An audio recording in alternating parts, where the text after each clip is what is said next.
الوداعی جمعہ ہے رمضان المبارک۔ جمعۃ الوداع کوئی شرعی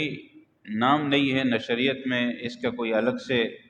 اس کی کوئی فضیلت ہے، نہ کوئی الگ سے اس میں کوئی عبادت مخصوص ہے، نہ اس کا الگ سے کوئی مقام مرتبہ ہے کہ جی جمعۃ الوداع ہے لہٰذا اس دن فلاں فلاں کام کرنے ہیں، فلاں فلاں عبادتیں کرنی ہے، ایسا کچھ بھی نہیں ہے۔ جو تصور ہمارے ہاں ہے، اور پھر یہ جمعۃ الوداع ایک قسم کا سیلیبریٹ کیا جاتا ہے، منایا جاتا ہے۔ جمعۃ الوداع کوئی منانے کی چیز نہیں ہے، جیسے عید کا دن ہم مناتے ہیں پھر اس کی مبارکبادیں دیتے ہیں۔ کسی چیز کی مبارکباد دینے کا مقصد تو یہ ہے کہ اللہ تعالیٰ اس چیز کو، اس دن کو، اس رات کو، اس مہینے کو آپ کے لیے مبارک کرے۔ بذات خود تو یہ کوئی برا عمل نہیں ہے، دعا ہے، لیکن اگر یہ رسم کسی صورت بن جائے اور رسمی طور پر لوگ اس کی مبارکبادیں دینے لگے اور قبول کرنے لگیں اور جواب دینے لگیں جیسے عید کے موقع پر ہوتا ہے، تو ایسا کچھ نہیں ہے۔ ویسے ایک دوسرے کو دعا دینا اچھی بات ہے۔ ہمارے ہاں بہت سی چیزوں کے متعلق ہم از خود بہت سی باتیں گڑھ لیتے ہیں، جس کی وجہ سے پھر ہمارے لیے مسائل بنتے ہیں، یا لوگوں کی دیکھا دیکھی کہ لوگ دیکھ کر رہے ہیں تو ہم بھی کرنا شروع کر دیتے ہیں۔ بہرحال آج کے دن ہمارے پاس 2-3 موضوعات ہیں، سب پر بات تو تفصیل سے ممکن نہیں ہے، البتہ مختصراً اشارہ کرنا کافی ہے۔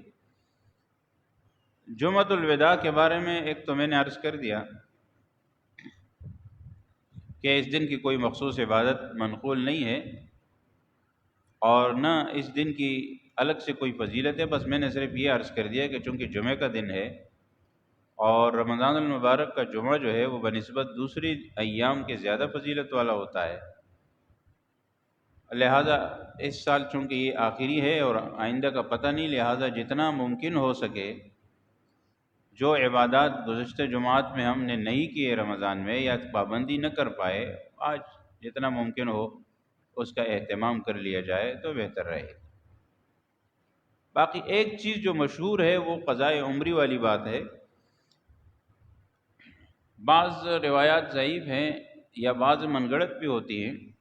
اس میں یہ تذکرہ آیا ہے کہ جی اس دن ایک مخصوص نماز ہوتی ہے 4 رکعت والی یا کتنی ہے، وہ پڑھنے سے عمر بھر کی قضا نمازیں معاف ہو جاتی ہیں، حالانکہ ایسا نہیں۔ اللہ تبارک و تعالیٰ کے ہاں ہر چیز کا ایک نظام ہے، ایک طریقہ کار ہے۔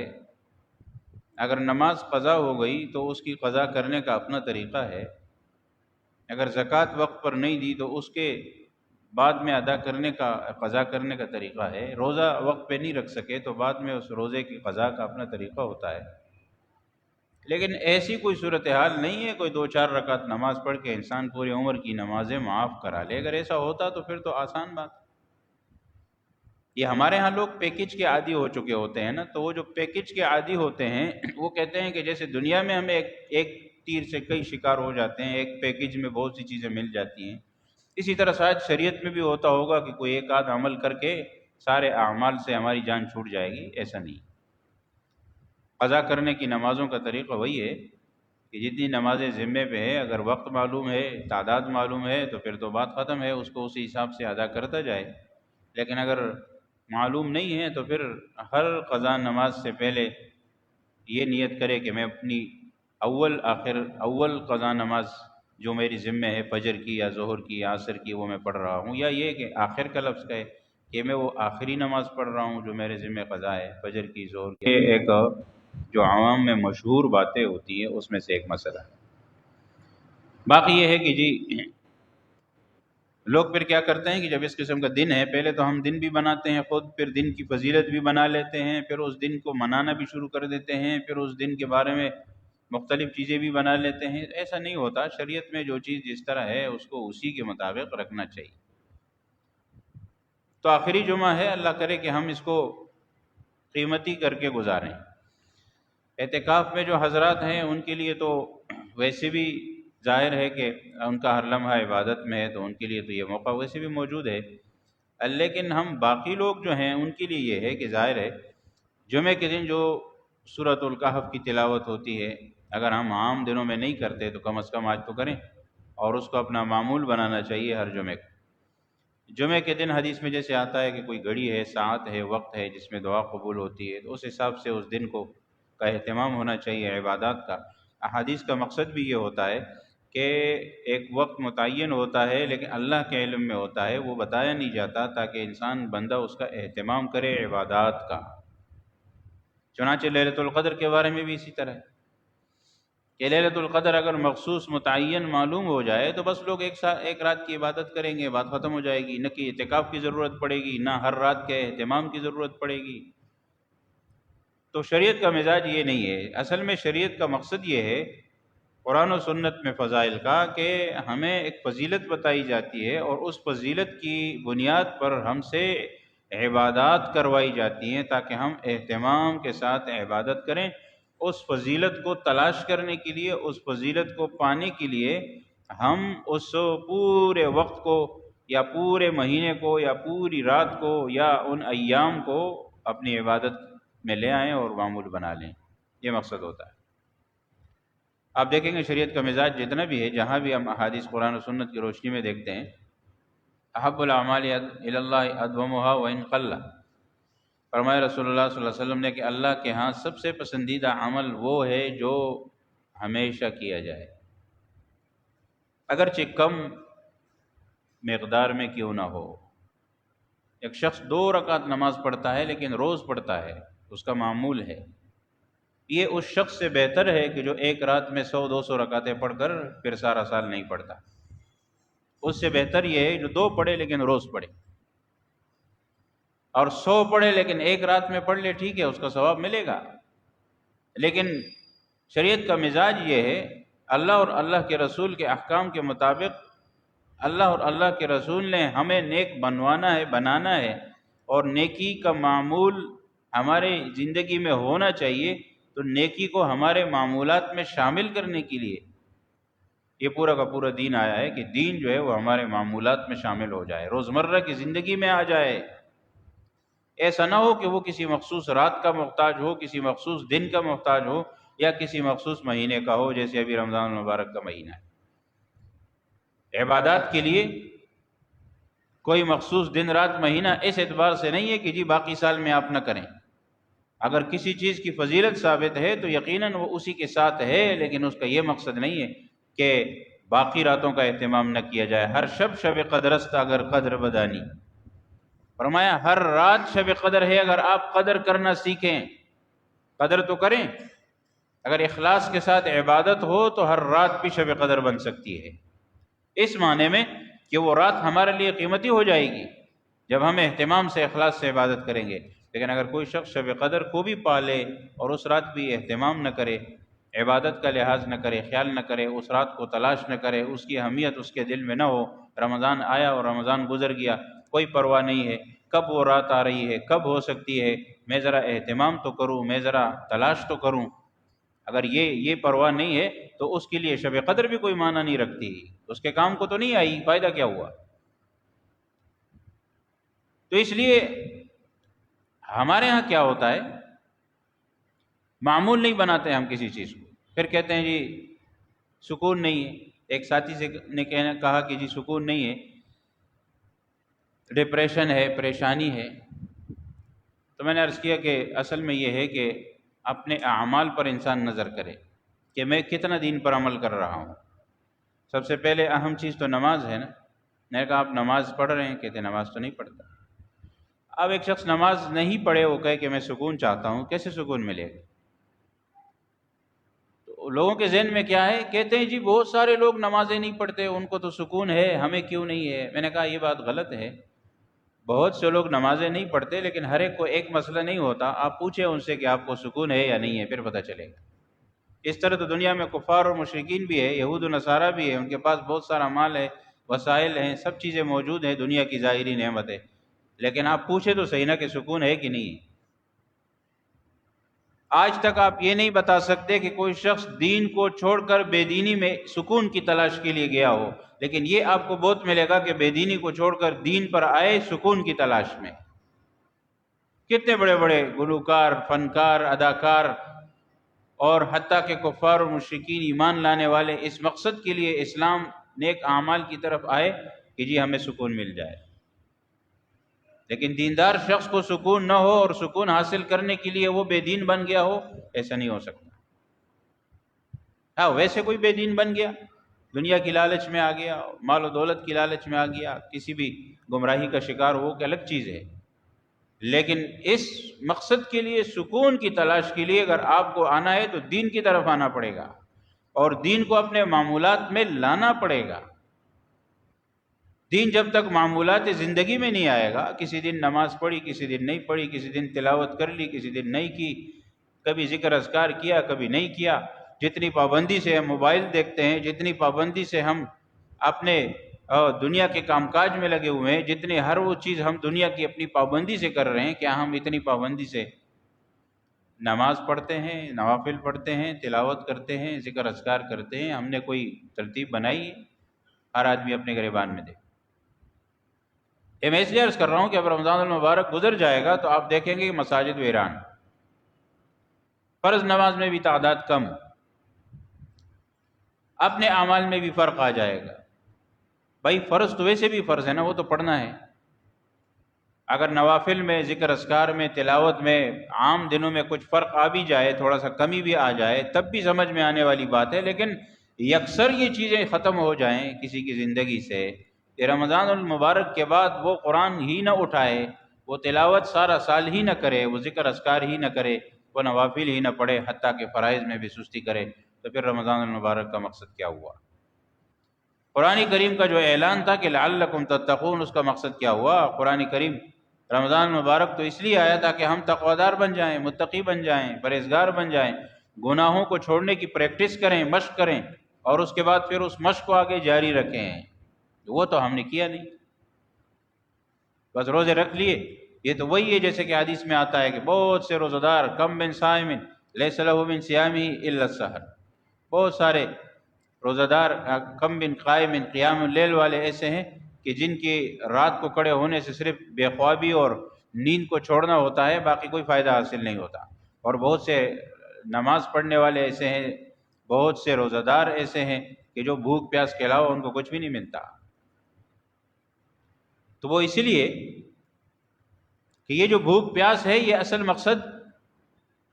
اللہ تبارک و تعالیٰ کو ہمیں تکلیف دینا مقصود نہیں ہے کہ اپنے بندوں کو تکلیف میں ڈالیں، بھوکا پیاسا رکھے، بلکہ اس تکلیف میں، اس مشقت میں، ظاہر ہے مشقت کے بغیر کوئی عمل نہیں ہوتا۔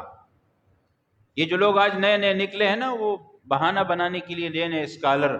کہ رمضان المبارک کے روزے اگر سخت ہو، گرمی ہو تو نہ رکھے، کوئی بات نہیں ہے، آپ کے امتحانات ہو رہے ہیں، آپ کی پڑھائی ہے، آپ کے کام کاج میں خلل ہے، نہ رکھے، بعد میں رکھ لے۔ ایسا نہیں ہے۔ اگر آپ کا یہ مقصد ہے کہ جی اسلام کے کسی حکم پر عمل کرنے میں ہمیں کوئی تکلیف پیش نہیں آئے گی، تو ایسا نہیں ہے۔ حسب الناس ان یترکوا ان یقولوا آمنا وهم لا یفتنون، اللہ نے فرمایا کہ ایمان لانے کے بعد تو آپ کو آزمائش کے لیے اپنے آپ کو تیار کرنا چاہیے۔ آپ پر آزمائشیں آئیں گی، اور سخت سے سخت آزمائش میں انبیاء کرام ہوتے ہیں، وہ آزمائشیں بھی آتی ہیں، اور اس کے علاوہ بھی آپ کے نیک اعمال۔ ایک شخص نماز پڑھتا ہے تو نماز پڑھنے کے لیے اگر سخت سردی ہے تو اس کو وضو کرنا پڑے گا، تو کیا اس کو تکلیف نہیں ہوگی؟ تکلیف تو ہوگی، مشقت تو ہے، لیکن یہ مشقت باعث اجر ہے۔ اسباغ الوضوء علی المکارہ، سختی کے باوجود، تکلیف کے باوجود کامل مکمل وضو کرنا کتنی فضیلت ہے۔ اسی طرح سخت گرمی میں روزے رکھنا، نبی اکرم صلی اللہ علیہ وسلم کے زمانے میں، اور پھر وہ علاقے جہاں آج بھی آپ جا کے دیکھیں، اب تو سہولیات ہیں، گرمی کتنی ہوتی ہے کہ 45 سے لے کر 50 کے درمیان کا سینٹی گریڈ تو ان کا نارمل چلتا ہے گرمی میں، 47 48، جس دن 45 46 ہو اس دن سمجھتے ہیں کہ جی یہ تو اچھا موسم ہے، 50 سے بھی اوپر 52 53۔ لیکن اس کے باوجود اس زمانے میں جب کوئی سہولت نہیں تھی، آج کل نہ اے سی تھے، نہ پنکھے تھے، نہ یہ سہولیات جو آج کل ہے تھی، اس کے باوجود کیسے انہوں نے روزے بھی رکھے، اور روزوں کے حالت میں جنگیں بھی ہوئی ہیں۔ جنگ بدر کب ہوئی؟ یہ روزوں کی حالت میں۔ تو یہ جو روزوں کی حالات میں، روزے کی حالت میں یہ سب کچھ ہوا ہے، وہ تکلیف مشقت کے باوجود اسلام پر عمل کرنے میں اگر ایک شخص یہ فارمولہ بنا لے کہ جی جو بھی کام میں تکلیف ہوگی میں وہ نہیں کروں گا، بس اللہ کی طرف سے تو آسانی ہے اور اللہ نے تو کوئی مشکل نہیں کی، ایسا نہیں ہے۔ تکلیف مشقت میں ڈالنا وہ انسان کا ہے تو صحیح، اس کو مشقت آ سکتی ہے، لیکن اس میں فائدہ ہے، اس میں انسان دھل جاتا ہے گناہوں سے، ٹرین ہو جاتا ہے، اس میں انسان اپنے آپ کو اس حساب سے وہ تکالیف کا عادی بنا لیتا ہے کہ پھر بہت سی چیزیں اس کے لیے برداشت کرنا آسان ہو جاتی۔ تو اس لیے یہ سمجھ لینا کہ جی تکلیف اور مشقت مقصود نہیں ہے، لہٰذا جس کام میں تکلیف مشقت ہے وہ شریعت میں نہیں ہے، ختم کرو اس کو، ایسا نہیں ہے۔ تو رمضان المبارک کی یہ تکالیف، یہ مشقتیں، یہ تراویح میں کھڑا ہونا، یہ ختم قرآن کریم کے لیے کھڑا ہونا، یہ تہجد اور دیگر نمازوں میں اور صلاۃ تسبیح میں کھڑا ہونا اور روزے رکھنا اور تلاوتیں کرنا، یہ ساری تکلیف اور مشقت ہم اس لیے برداشت کر رہے ہیں کہ اللہ کی طرف سے اس پر اجر بھی ملے جو اللہ نے اپنے رسول صلی اللہ علیہ وسلم کے ذریعے وعدے فرمائے، اور پھر اس کے بعد ہم اس قابل ہو جائیں، اتنے ٹرین ہو جائیں کہ ہم آگے اس سلسلے کو جاری رکھ سکیں۔ پھر رمضان المبارک مواخات، مواسات، ہمدردی کا مہینہ ہے، ایک دوسرے کا خیال رکھنے کا مہینہ ہے۔ رمضان کے فوراً بعد عید الفطر ہے۔ عید الفطر خوشی اسی لیے منائی جاتی ہے شریعت میں کہ یہ خوشی کے دو تہوار دیے اللہ نے اور اللہ کے رسول صلی اللہ علیہ وسلم نے کہ آپ ان دنوں میں یہ خوشی منائیں کہ ایک تو جی الحمدللہ رمضان المبارک مکمل ہوا، اور پھر رمضان المبارک عبادت کی تکمیل پر، دیکھیے دوسرے ادیان میں جو خوشیاں منائی جاتی ہے نا، وہ عبادات کے ساتھ ان کا کوئی تعلق نہیں ہوتا۔ ان کی خوشی کس لیے ہوتی ہے کہ یہ فلانی کی پیدائش کا دن ہے، یہ کسی ان کے بڑے کے پیدائش کا دن ہے، یا کسی اور حوالے سے وہ کوئی دن منا کر پکڑ لیتے ہیں، کہتے ہیں یہ ہمارے خوشی کا دن ہے۔ ہمارے ہاں ایسا نہیں ہے، ہمارے ہاں تو اعمال پر ہوتا ہے۔ ہم نے رمضان المبارک کا مہینہ گزارا اور رمضان المبارک کے بعد اب ہم باقی زندگی بھی اس ترتیب کے مطابق گزاریں گے، اور عید الفطر میں اپنے ساتھ اپنے دوسرے غریب مستحقین کو بھی شریک کریں گے کہ ایسا نہ ہو کہ ہم تو عید منا رہے ہیں، بچوں کو اچھے کپڑے، سوٹ، سلائیاں اور پتہ نہیں کیا کیا لے کر دے دیے بنوا کے، اور پڑوس میں ہمارا کوئی رشتہ دار ہے یا رشتہ دار نہ بھی ہے لیکن اس کی عید پیکی ہے، اس کے بچے آپ کے بچوں کو دیکھ رہے ہیں کہ آپ کے بچے تو کس طرح عید منا رہے ہیں اور وہ کیسے منا رہے ہیں، اور اب تو موبائل کا دور آ گیا، ایک ایک چیز کو لے کر موبائل پر تصویریں دے رہے ہیں، میں نے یہ چیز لی ہے، میں نے یہ لی ہے، ارے بچوں نے یہ چیزیں لے لی۔ بھائی جو غریب ہیں، جو مسکین ہیں، جو اس چیز کی گنجائش نہیں رکھتے، ان کے دل پر کیا گزرے گی اور ان کے بچوں کے دل پر کیا گزرے گی۔ آج تو لوگ دسترخوان کی تصویریں دے رہے ہیں، یہ دیکھو جی میرے دسترخوان پر اتنی ساری نعمتیں ہیں، ٹھیک ہے اللہ کا شکر ادا کریں، لیکن آپ دکھا کر کیا ثابت کرنا چاہتے ہیں؟ لوگوں کو دکھانے کے بعد بھائی بے شمار لوگ ایسے ہیں جن بیچاروں کو یہ چیزیں میسر نہیں ہیں، اور ہمارے آس پاس تو ہے ہی ہے، لیکن مسلمان کو تو ہر مسلمان کا احساس ہونا چاہیے جو ہزاروں میل دور کیوں نہ ہو، فلسطین کے اور غزہ کے مسلمانوں کی حالت کیا ہے۔ وہاں کسی کو کھانے کے لیے کچھ نہیں مل رہا، وہاں سر چھپانے کی جگہ نہیں مل رہی، لوگوں کے مکانات، لوگوں کے کام کاج سب کچھ تباہ و برباد ہو گیا، اور ایک مسلمان کو اس کا احساس نہیں ہے۔ ہمارے دل کس چیز کے بنے ہیں؟ ہم کس خوشی میں عید منائیں گے؟ بہرحال ایک شرعی حکم ہے۔ ہمارے ہاں تو گھر کا ایک فرد انتقال کر جائے اور پھر سال بعد وہ عید کا دن آئے تو ہم وہ عید نہیں مناتے۔ کیوں؟ بھائی ہمارے گھر میں فوتگی ہوئی ہے، ایک بچہ کیوں نہ فوت ہو جائے، اچھا نہیں سمجھا جاتا، حالانکہ ایسا نہیں ہے، شرعی حکم یہ نہیں ہے۔ عید بھی اللہ کا حکم ہے، وہ بھی اللہ کا حکم تھا، اللہ نے لے لیا۔ جو خوشی اللہ کی طرف سے آئی ہے وہ خوشی بھی اللہ کا حکم ہے، اور وہ کیا خوشی ہے؟ ہم اللہ کی عبادت کرتے ہیں، اور کیا خوشی ہے؟ تو یہ خوشی نہیں منا سکتے، اس میں کیا عیب ہے؟ نیا کپڑا بنا کے پہن لیں گے تو نئے کپڑے بنا کے پہن لینے سے مردے کو کیا تکلیف ہے؟ بھائی دنیا کو تو زندگی تو گزارنی ہے نا، یہ بھی تو اللہ کا حکم ہے۔ تو یہ ہے کہ ہم ایک بچے کے فوت ہونے سے یا ایک گھر کے فرد کے اس دنیا سے چلے جانے سے ہماری عید پھیکی پڑ جاتی ہے، بلکہ اگر کوئی اڑوس پڑوس میں بھی منا رہا ہے تو ہمیں وہ بھی اچھا نہیں لگتا۔ اور یہاں پوری دنیا کا حال یہ ہے کہ مسلمانوں کی حالت دیکھیں، مسلمانوں کی پوزیشن دیکھیں، ان کے اوپر ہونے والے مظالم دیکھیں، اس کے باوجود بھی ہم کس طرح عید کس خوشی کا کس ترتیب سے منائیں گے وہ پھر اللہ ہی جانتا ہے۔ اس کے باوجود بھی ہم لگے ہوئے ہیں۔ ٹھیک ہے، شرعی حکم ہے، اور ہم جو خریداری اس کے لیے ایک عام سی چیز ہے وہ اپنی جگہ ہے، اسراف نہ ہو، فضول خرچی نہ ہو۔ پھر کسی غریب کا ہم نے کتنا خیال رکھا، اپنے رشتہ داروں میں، رشتہ داروں کے باہر، کہیں بھی اڑوس پڑوس میں کتنا ہم نے دیکھا کہ بھائی وہ عید نہیں منا پا رہا۔ چلیں ٹھیک ہے، وہ ہر کسی کی گنجائش اتنی ہو یا نہ ہو، یا ہم ہر کسی کی مدد کر پائیں یا نہ کر پائیں، لیکن جو فطرانہ ہے، جو فطرہ ہے، یا اگر کوئی زکوٰۃ ہمارے پاس موجود ہے تو وہ کیوں نہ ادا کریں اس مہینے میں، اور مستحقین کا خیال اس چیز سے کیوں نہ کریں۔ اس چیز کی پرواہ نہیں ہے ہمیں، وہ تو ادا کر لیں۔ صدقۃ الفطر ہے، صدقۃ الفطر ہمارے سامنے تو کوئی کچھ بھی کہہ دے، راستے میں کوئی بھی آ جائے اور کوئی بھی مانگ لے تو ہمیں اس چیز کی تحقیق نہیں کرتے، نہ زکوٰۃ کے معاملے میں کرتے ہیں، نہ صدقۃ الفطر کے معاملے میں کرتے ہیں، حالانکہ ایسا نہیں۔ جو چیز مستحق تک پہنچانی ہے، اللہ اور اللہ کے رسول کا حکم ہے، وہ واقعی مستحق ڈھونڈ کر، مستحق معلوم کر کے اس تک پہنچانا ہوتا ہے۔ کہتے ہیں مستحق کیسے ڈھونڈیں؟ مستحق ڈھونڈنا آسان ہے، اپنے رشتہ داروں میں آپ کو پتہ چل جائے گا کون مستحق، کیونکہ ان کے حالات سب کو معلوم ہوتے ہیں، اڑوس پڑوس کے حالات معلوم ہوتے ہیں۔ لوگ مقروض ہیں، جا کے دیکھیں کتنے دکانداروں کے پاس معلوم کر لیں، کتنے کے پاس معلوم کر لیں، لوگوں کے پاس اوپر کتنا کتنا قرضہ ہوتا ہے، لوگوں کے پاس راشن کے پیسے نہیں ہوتے، اور کتنے سفید پوش۔ تو سفید پوش شخص وہ ہے جو نہیں مانگتا۔ قرآن کریم نے ایسے لوگوں کو مستحق قرار دیا ہے کہ لا یسألون الناس الحافا، جو لوگوں سے لپٹ لپٹ کر، چمٹ چمٹ کر نہیں مانگتے۔ اصل مستحق تو وہ ہوتے ہیں۔ آپ اس کے انتظار میں کہ کوئی شخص آئے گا، میرے سامنے ہاتھ پھیلائے گا، اپنے آپ کو ذلیل کرے گا، اس کے بعد میں اس کو زکوٰۃ دوں گا۔ احادیث سے یہ بات ثابت ہے۔ شریعت کا اصل معمول کیا ہے؟ دیکھیے سنت کتنی پیاری چیز ہے کہ رسول اللہ صلی اللہ علیہ وسلم کے زمانے میں مستحقین کے لیے یہ انتظار کرنے کی نوبت نہیں آتی تھی کہ وہ مانگیں اور اس کے بعد پھر ان کو دیا جائے، بلکہ مستحق کے دروازے تک، دہلیز تک اس کا تعاون، اس کا حق زکوٰۃ فطرانہ پہنچا دیا جاتا۔ اصل طریقہ یہ ہے۔ اس میں ایک اور فائدہ ہے،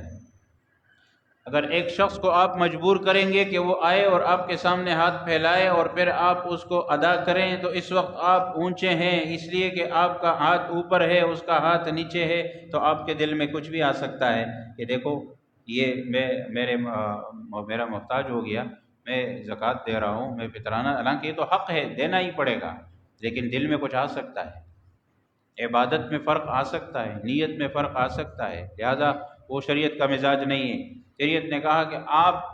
خود اپنے ہاتھوں سے یہ چیز جا کے مستحق کے حوالے کر دیں اور مستحق کے گھر پر پہنچا دیں، تاکہ اس کو وہ چیز مل جائے اور اس کی عزت نفس کا بھی خیال ہو، کیونکہ اگر آپ یہ انتظار کر رہے ہیں کہ کوئی مانگے گا، تو بہت سے تو ایسے ہیں نا جو نہیں مانگ سکتے، وہ نہیں مانگتے، تو پھر کیا ہوگا؟ ان کو کیسے پتہ چلے گا؟ تو آپ ان تک بھی تو پہنچائیں نا، ان کا بھی تو حق بنتا ہے۔ کیا آپ مجبور کر رہے ہیں اس کو؟ یہ ہم نے لوگوں کو مجبور کر دیا ہے کہ وہ بیچارے مانگنے پر آ گئے۔ یعنی ہر آدمی مانگنے کے لیے مجبور نہیں ہوتا، کچھ لوگوں نے تو پیشہ بنا لیا ہوتا ہے، وہ ایک الگ چیز ہے، لیکن بہت سے لوگ مجبور ہو کر پھر مانگ لیتے ہیں، اپنی حاجت ظاہر کر لیتے ہیں۔ وہ اس لیے کہ ہم نہیں دیکھتے اس بات کو کہ جی کون مستحق ہے، اور اس کے گھر تک، اس کی دہلیز تک تعاون پہنچ جائے، وہ پہنچانے میں ہمیں زیادہ اجر ملے گا۔ اس لیے کہ ایک تو وہ تکبر نہیں آئے گا کہ کوئی مجھ سے مانگ رہا ہے، ہاتھ پھیلا رہا ہے، نہیں بھائی میں خود پہنچا رہا ہوں، میں خود جا کے دے رہا ہوں، اور اس کے بعد کسی کو بھی نہ پتہ چلے، کوئی ضروری نہیں ہے وہاں تک بات پہنچ جائے۔ یہ بھی شریعت نے گنجائش دے دی کہ آپ کو یہ بتانا بھی ضروری نہیں ہے کہ یہ زکوٰۃ کا مال ہے یا فطرانے کا مال ہے،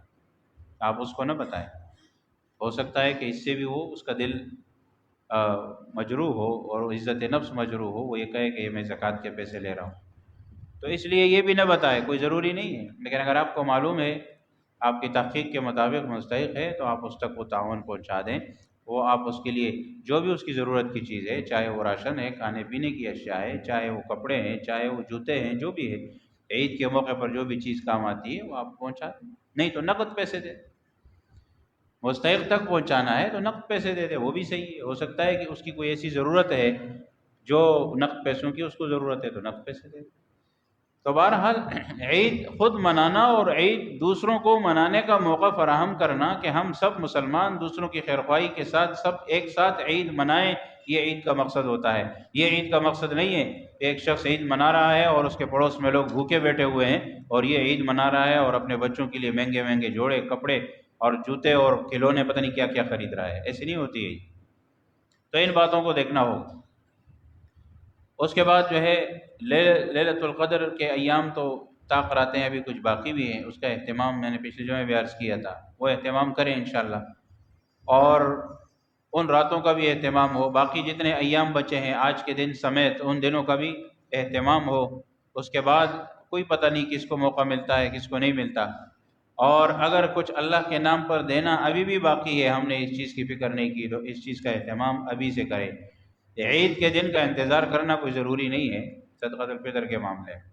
صدقۃ الفطر کے اپنے تفصیلی احکام ہوتے ہیں، ہمارے حضرات علماء کرام بیان کرتے بھی ہیں، لکھتے بھی ہیں، تحریری بھی آپ کے سامنے موجود ہوتا ہے اور زبانی بھی آ جاتا ہے احکام۔ حالانکہ غریب کے اوپر تو نہیں یہ صدقۃ الفطر کی ادائیگی، وہ تو مالدار شخص کے اوپر ہے۔ بہت سارے لوگ ایسے بھی ہوتے ہیں جن کی اپنی گنجائش نہیں ہوتی، وہ پھر بھی دے رہے ہوتے ہیں، تو وسیع صدقہ ہو جائے گا۔ صدقۃ الفطر تو صاحب نصاب کے اوپر لازم ہوتا ہے، صاحب نصاب کی تو اپنی شرائط ہے۔ پھر صدقۃ الفطر لازم ہوتا ہے اپنا اور اپنے نابالغ بچوں کا۔ بالغ بچوں کا صدقۃ الفطر بھی لازم نہیں ہے، بیوی کا بھی شوہر کے ذمہ لازم نہیں ہے، لیکن دینے والے دے دیتے ہیں، ثواب کی نیت سے اگر دے دے اور ان کو بتا کر ان کی اجازت سے دے دیں تو ادا ہو جائے گا، کوئی حرج نہیں ہے۔ جس چیز میں غریبوں کا فائدہ ہو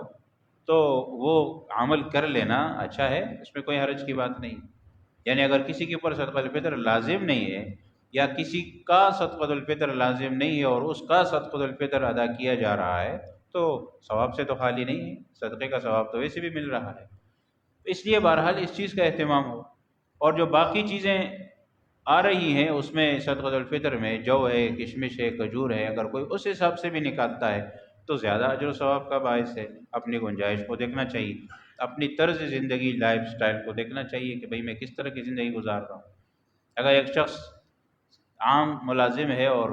سرکاری اسکولوں میں اس کے بچے پڑھتے ہیں اور بیچارہ سرکاری اسپتالوں میں علاج کر رہا ہے اور سیدھا سادہ جو زندگی جیسے ہمارے یہاں عموماً ہوتا ہے، تو وہ کم سے کم والا فطرانہ ادا کرے، ٹھیک ہے، کافی،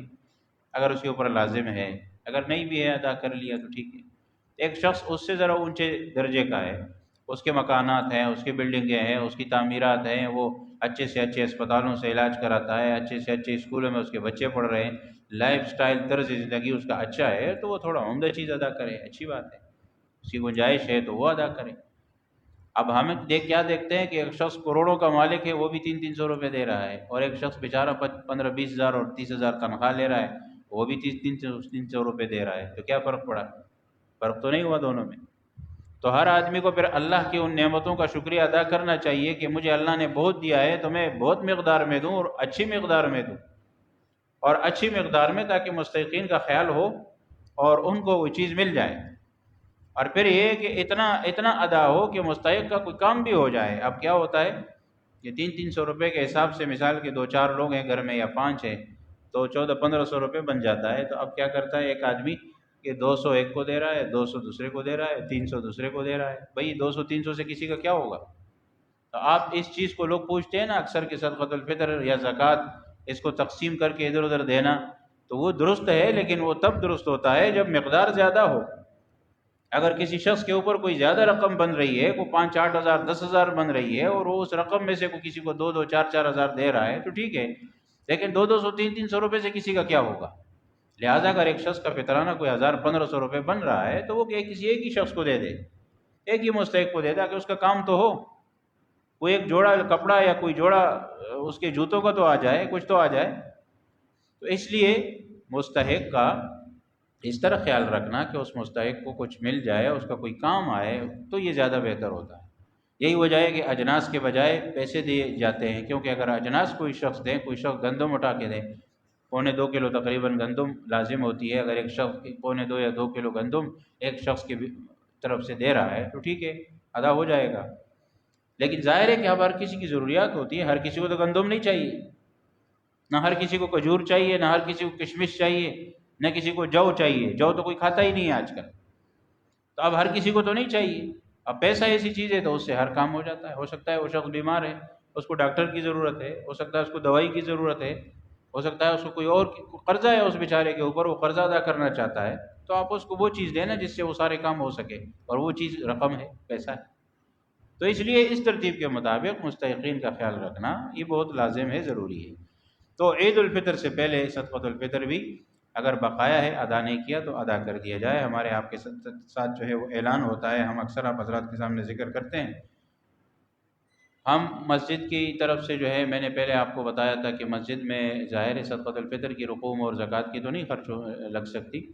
لیکن ہم عموماً ایک بات عرض کرتے ہیں کہ امام خادم مؤذن کا تذکرہ آتا ہے، یا ہم اپنے لیے تو زکوٰۃ فطرانہ نہ مانگتے ہیں نہ لیتے ہیں، اس لیے کہ زکوٰۃ فطرانہ نہیں لیتے، لیکن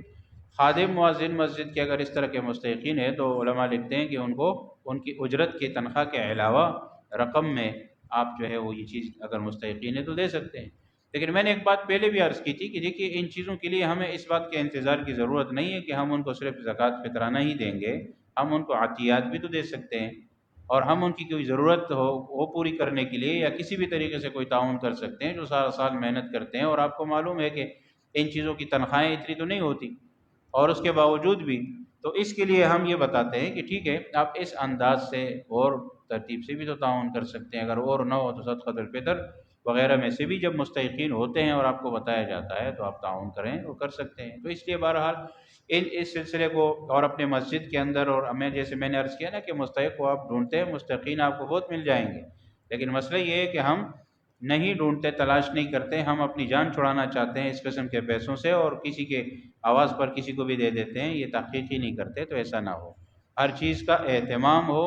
ہم جیسے نمازوں کا کرتے ہیں، جیسے زکوٰۃ کا، فطرانے کا، اور ان رقوم کو بھی اہتمام کے ساتھ اپنے مال سے نکالا جائے اور اہتمام کے ساتھ خرچ کیا جائے۔ بہت سے لوگوں کا یہ کہ جب ہم زکوٰۃ دیتے ہیں بس اندازہ کر کے دے دیتے ہیں، یہ اندازے کی چیز نہیں، اور اس میں حساب کتاب باقاعدہ لگانا، محنت کرنا تاکہ چیز واضح ہو جائے، اور اس کے بعد پھر آپ اس کو آگے ادا کریں۔ جتنا ہم اس کے لیے اہتمام کریں گے، بھئی یہ فرض چیزیں ہیں تو اہتمام سے اللہ اجر دے گا، اور اس فرض کے علاوہ بھی اپنے مال میں سے اللہ کے راستے میں خرچ کرنا، ومما رزقناہم ينفقون، جتنا ہو سکے، تو یہ انشاءاللہ اجر و ثواب سے خالی نہیں ہوگا۔ رمضان مبارک کے آخری ایام میں ایک بار پھر عرض کر دوں، اس میں مالی یا بدنی جو بھی عبادتیں ہم نہ کر پائے وہ ہم کریں، یا کم کی تو اور زیادہ کریں، آخری ایام قیمتی بنائیں، آخری لیلۃ القدر کی راتیں جو طاق ہے اس کا اہتمام کریں، اور آخری رات آئے گی عید کی، لیلۃ الجائزہ اس کو کہتے ہیں، حدیث میں آتا ہے کہ پورے مہینے کی تنخواہ اس رات ملتی ہے، اس رات کو بھی بازاروں میں ضائع نہ کریں، شاپنگوں میں ضائع نہ کریں، عید کی رات بھی عبادت جتنا ہو سکے وہ عبادت کی جائے، نمازیں جماعت کے ساتھ ہوں کم سے کم، یہ سب چیزیں ہوں۔ لوگ کیا کرتے ہیں کہ اس رات تو بالکل ہی بھول جاتے ہیں، پھر عید کے دن بھی عید کی نماز پڑھ کے سب بھول جاتے ہیں، ایسا نہ ہو۔ اور پوری بات کا خلاصہ یہ ہوا کہ اس کا بھی اہتمام ہو، اور اس کے بعد جو ہے خاص کر معتکفین حضرات ہمارے ہوتے ہیں، یا دوسرے جو بھی رمضان مبارک میں اہتمام کر رہے ہوتے ہیں، وہ عید کی رات جو ہے وہ غائب ہو کر پھر عید کی رات مزید اہتمام نہیں کر پاتے وہ، تو اس لیے یہ اہتمام بھی ضروری ہے۔ یا جیسے ہم نے پورا رمضان تہجد پڑھی، فجر کی جماعت پڑھی، نماز جماعت کے ساتھ، وہ اہتمام بھی عید کے دن بھی ہو اور اس کے بعد بھی ہو، یہ سب چیزیں ہو، اور اس کے بعد ہماری باقی زندگی بھی اسی ترتیب کے مطابق ہم گزارنے کی کوشش کریں۔ اللہ تبارک و تعالی ہمیں پورے دین پر صحیح عمل کی توفیق نصیب فرمائے۔ وما انا الا البلاغ، سنت ادا کیجیے۔